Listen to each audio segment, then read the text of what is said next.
Hello viewers, আসসালামু আলাইকুম। Smart হয়ে অনলাইন একাডেমি পক্ষ থেকে সবাইকে স্বাগতম। আজকে আমরা আলোচনা করব general manager GM production and I job responsibility কি। একজন জেনারেল ম্যানেজারের আই অথবা প্রোডাকশনের কি জব রেসপন্সিবিলিটি রয়েছে, কি দায়িত্ব রয়েছে, সে তার প্রত্যেক দিনে অ্যাক্টিভিটিস কি রয়েছে সেই বিষয়টি আমরা আজকে তুলে ধরার চেষ্টা করব। অবশ্যই ভিডিওটি শেষ অবধি দেখবেন। তো চলুন আমরা মূল আলোচনায় চলে যাই। তার আগে ছোট্ট একটি রিকোয়েস্ট, যদি আমার এই চ্যানেলটা ভালো লেগে থাকে অবশ্যই সাবস্ক্রাইব করে পাশে থাকবেন, কারণ এই চ্যানেলে প্রত্যেক দিন job responsibility, job analysis, job skill development, garments ও টেক্সটাইল বিষয়ের সকল তথ্য নিয়ে প্রত্যেকদিন ভিডিও আপলোড করা হয়। সাবস্ক্রাইব করে সঙ্গে থাকবেন। তো চলুন মূল আলোচনায় চলে যাই। জিএম এর যে ফার্স্ট অফ অল যে কাজগুলো করে সেটি হচ্ছে lead the production team to improve the overall productivity and quality, control cost and reduce the production lead time and maintain a stable workforce. অর্থাৎ ওভারঅল প্রোডাকশনের প্রোডাক্টিভিটি বৃদ্ধি কীভাবে করা যায়, কীভাবে কোয়ালিটি কন্ট্রোল করা যায়, কস্ট কীভাবে মিনিমাইজ করা যায় এবং প্রোডাকশন ফুল টিমটাকে সে পরিচালনা করা থাকে।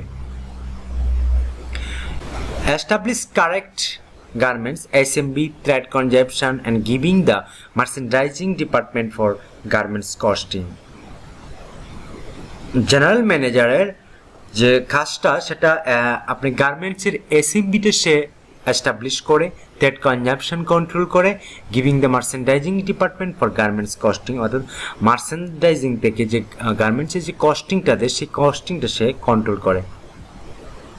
Verify the garments breakdown with method improvement for cost detection at pre-production stage, অর্থাৎ সে ভেরিফাই করে, অর্থাৎ প্রত্যেকটা গার্মেন্ট, প্রত্যেকটা পোশাকের সে ব্রেকডাউন তথ্য বা ইনফরমেশন ব্রেকডাউন করে এবং মেথডগুলো ইমপ্রুভ করে, কস্ট মিনিমাইজ করে এবং প্রি প্রোডাকশন স্টেজ থেকেই সেই কাজগুলো সে করে থাকে। Should be good knowledge about setting up I, অর্থাৎ সে ফুললি একটি কোম্পানির আয়ের যে সেট আপটা রয়েছে সেটা কন্ট্রোল করে and work study in cutting, swing and finishing sector, বিশেষ করে কাটিং এবং সুইং ফিনিশিং সেক্টরে সে কাজগুলা বেশি করে। Should be good knowledge about training people to analyze real cost, root cost to overcome bottlenecks and prevent the same in future, অর্থাৎ যেখানে যেখানে আপনার বটলনেক তৈরি হয় সেখান থেকে কীভাবে উত্তরণ হওয়া যায় সেই বিষয়গুলো নিয়ে উনি প্রত্যেকটা স্টাফদেরকে ট্রেনিং করে, মোটিভেট করে মিটিংয়ের মাধ্যমে। Ensure the alignment with the cooperate business goal, অর্থাৎ একটি কোম্পানির বিজনেস গোল কি রয়েছে, তার কি উদ্দেশ্য রয়েছে, একটি কোম্পানির অ্যালগোরিদম কি, প্রত্যেক বছরে তার যে প্রোডাক্টিভিটি কীভাবে বৃদ্ধি করা যায় সেই বিষয় নিয়ে উনি কাজ করে এবং সর্বশেষ যে একটা টার্গেট থাকে যে সেই টার্গেট উনি সে অ্যাচিভ কীভাবে করা যায় সেই কাজগুলা সে করিয়ে নেয়।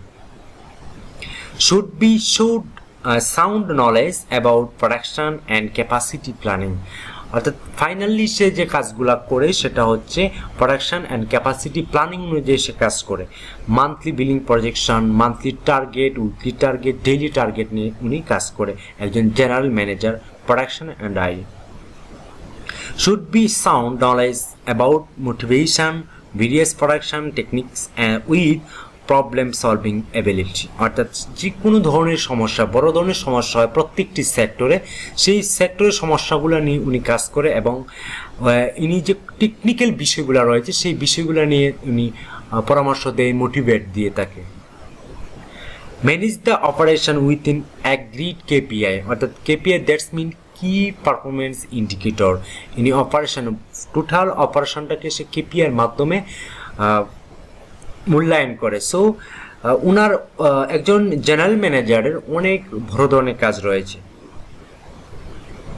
Work closely with HR, administration, logistics and all production related departments to enhance the production efficiency and operation environment. Overall উনি administration, HR, logistic, all production related যত ধরনের ডিপার্টমেন্ট রয়েছে তাদের সাথে উনি কোঅপারেটভাবে কাজ করে এবং ইফিসিয়েন্সি নির্ণয় করে, ইফিসিয়েন্সি অনুযায়ী প্রোডাকশন উৎপাদন হচ্ছে কিনা সেই বিষয়টি উনি ক্যালকুলেশন করে, অপারেশন এনভায়রনমেন্ট কন্ট্রোল করে এবং 5S নিয়ন্ত্রণ করে। Should be prepare regular reports and presentation on IE in production for the CEO and DMD, অর্থাৎ মালিকের কাছে বা সিইওর কাছে উনি যে সারাদিন কর্ম করেছে বা মান্থলি যে টার্গেট দিয়েছে সেগুলো নিয়ে প্রেজেন্টেশন স্কিল করে এবং প্রোডাকশনের যে রিপোর্টটা দেবে সেই রিপোর্টটা নিয়ে উনি সিইও অথবা মালিকের কাছে বসবে এবং রিপোর্টটা সে প্রেজেন্ট করবে। সো এই ছিল একজন জেনারেল ম্যানেজার প্রোডাকশন ডিপার্টমেন্টের একটি জব রেসপন্সিবিলিটি। আপনি যদি জিএম হিসেবে জয়েন করতে চান তাহলে আপনি এই বিষয়গুলো ভালো করে জানতে হবে। আশা করি এই ভিডিওটা মূল যে বিষয়টা সেটা বুঝতে পারছেন যে একজন জিএম এর যে মেইন কাজ, মেইন কেপিআই সেটাই হচ্ছে আজকের এই জব রেসপন্সিবিলিটি। সো যারা জিএম হিসেবে স্বপ্ন দেখছেন বা ইতিমধ্যে আপনি ভালো পজিশনে আছেন, ভবিষ্যতে জিএম হওয়ার চিন্তা ভাবনা করছেন, অবশ্যই আপনাকে এই বিষয়গুলো কাজ করে যেতে হবে। এক্সপিরিয়েন্সের মাধ্যমে আপনি সেই পদটা নিতে পারেন, আপনি লিডারশিপ স্কিলটা ডেভেলপ করতে হবে। তো আমরা এখন আলোচনা করব একজন জিএম এর এক্সট্রা রিকোয়ারমেন্ট কি, অর্থাৎ অতিরিক্ত রিকোয়ারমেন্টের মাধ্যমে প্রবলেম সলভিং স্কিল থাকতে হবে। যে কোনো ধরনের সমস্যা হোক না কেন সঠিকভাবে প্রপার ওয়েতে সেটা সলিউশন দেওয়া। টাইম ম্যানেজমেন্ট স্কিল, অর্থাৎ একজন জিএম এর টাইম ম্যানেজমেন্ট স্কিলটা ভেরি ইম্পর্টেন্ট। সে সারাদিনে কাজ করে কি কি কাজ করবে সেই বিষয়টা উনিই কন্ট্রোল করবে। উনি একজন জিএম মিনিমাইজ করবে টাইমটা। ডিসিশন মেকিং স্কিল, ডিসিশন নেওয়ার মতো ক্যাপাবল আপনার থাকতে হবে, সেটা আপনাকে গেইন করে নিতে হবে। ইনফ্লুয়েন্স স্কিল, অর্থাৎ কাজের প্রবাহ যাতে বৃদ্ধি পায় সেই একটা স্কিল আপনি কিভাবে গেইন করবেন সেটা একজন জিএম এর ভিতরেই সম্ভব। একজন জিএমই সেই স্কিলটাকে গেইন করতে পারে। পার্সোনাল পাওয়ার স্কিল আপনাকে গেইন করতে হবে। টিম ম্যানেজমেন্ট স্কিল, অর্থাৎ যেহেতু আপনি একজন জিএম তাহলে আপনি টিম নিয়ে কাজ করতে হবে। সো টিম নিয়ে কাজ করতে গেলে আপনাকে অবশ্যই টিম ম্যানেজমেন্টের স্কিলটা গেইন করতে হবে। কোলাবোরেশন স্কিল, অর্থাৎ মানুষকে সহযোগিতা করার মানসিকতা আপনার থাকতে হবে। আপনি একজন অফিসার, একজন ইনচার্জের মতো কথাবার্তা বললে হবে না, আপনার ঠান্ডা মাথায় আপনার কথা বলতে হবে, আপনার ডিসিশন দিতে হবে যদি আপনি জিএম হিসেবে স্বপ্ন দেখেন। স্ট্রেস ম্যানেজমেন্ট স্কিল, আপনাকে অবশ্যই স্ট্রেস ম্যানেজমেন্ট স্কিলটা অর্জন করতে হবে। ইনোভেটিভ স্কিল আপনাকে গেইন করতে হবে। সেলফ ডিসিপ্লিন স্কিল আপনাকে নির্ণয় করতে হবে এবং গেইন করতে হবে। সেলফ ডিসিপ্লিন, নিজের যে আপনার যে ব্যক্তিত্ব, আপনার যে লিডারশিপ, আপনি যে একজন জিএম সেটা আপনাকে অ্যাটিটিউডের মাধ্যমে, বডি ল্যাঙ্গুয়েজের মাধ্যমে বুঝিয়ে দিতে হবে।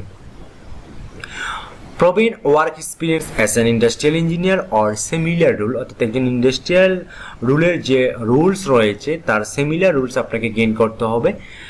একজন জিএম হিসেবে আপনার অ্যাডমিনিস্ট্রেশন, এইচআর সব বিষয় নিয়ে কিন্তু আপনাকে কাজ করতে হবে।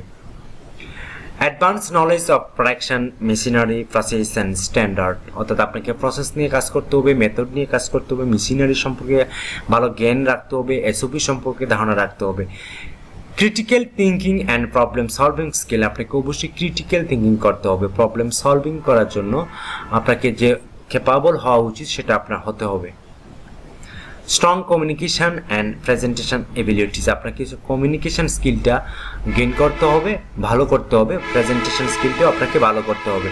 Degree in industrial engineer or related field prepared, অর্থাৎ আপনাকে অবশ্যই ইন্ডাস্ট্রিয়াল ইঞ্জিনিয়ার বা তার রিলেটেড যে কোনো ডিগ্রি আপনি নিতে পারেন। সো এই ছিল একজন জিএম এর এক্সট্রা রিকোয়ারমেন্ট, এডিশনাল স্কিল, যেটা জিএম না, নট অনলি জিএম, একজন অফিসার, একজন ম্যানেজার, অ্যাসিস্ট্যান্ট ম্যানেজার, অ্যাসিস্ট্যান্ট অফিসারের এই জ্ঞানগুলো বা নলেজগুলো বা স্কিলগুলো, সফট স্কিলগুলো আপনার প্রয়োজন। সো এই ছিল আজকের জব রেসপন্সিবিলিটি একজন জিএম এর এবং একজন জিএম এর অতিরিক্ত স্কিল। সো ভিডিওটা যদি ভালো লাগে থাকে বা এই ধরনের ভিডিও যদি আপনি পেতে চান তাহলে অবশ্যই আমাকে সাবস্ক্রাইব করে পাশে থাকবেন। আজকে এই পর্যন্ত।